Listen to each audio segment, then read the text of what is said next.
Welcome to Primary ypww, Lesson 7. I do not own the rights to this music. Today's topic is a life-changing experience. The lesson scripture is coming out of Genesis chapter 32, verses 24 through 30. The memory verse. And Jacob vowed a vow, saying, If God will be with me, and will keep me in this way that I go, and will give me bread to eat, and raiment to put on, so that I come again to my father's house in peace. Then shall the Lord be my God. And that's Genesis chapter 28, verses 20 through 21. The target for today's lesson.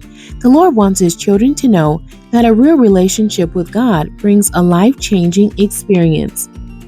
After Jacob's great dream, he continued to travel until he came across a well. He met a woman named Rachel and instantly fell in love with her. Jacob made a deal with Rachel's father and agreed to work for him for 7 years.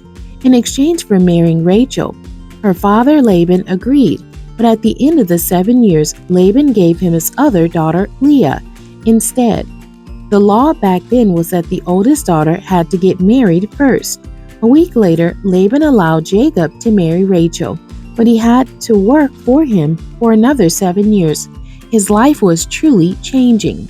Jacob now had 2 wives. Each wife had a handmaid whom Jacob later married too. Leah had 6 sons and a daughter with Jacob.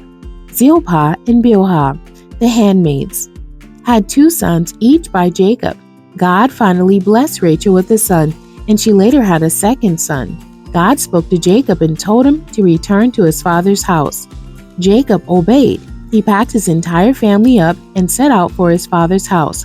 On the journey, Jacob saw God's angels, and he sent messengers to meet his brother Esau. Before he arrived back home, Jacob did not know what to expect because his brother was angry with him. When he left home, he hoped for peace and prayed.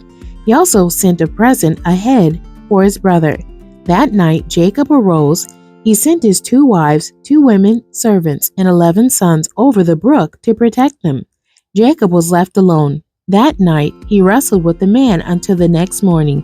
Unable to win or get loose, the man injured Jacob's thigh, but Jacob would still not let go of him. Jacob's life changed forever in that moment because the man he fought was actually an angel of the Lord. The angel blessed Jacob and gave him a new name, Israel. After this encounter, Israel named the place of this blessing Peniel, which means the face of God.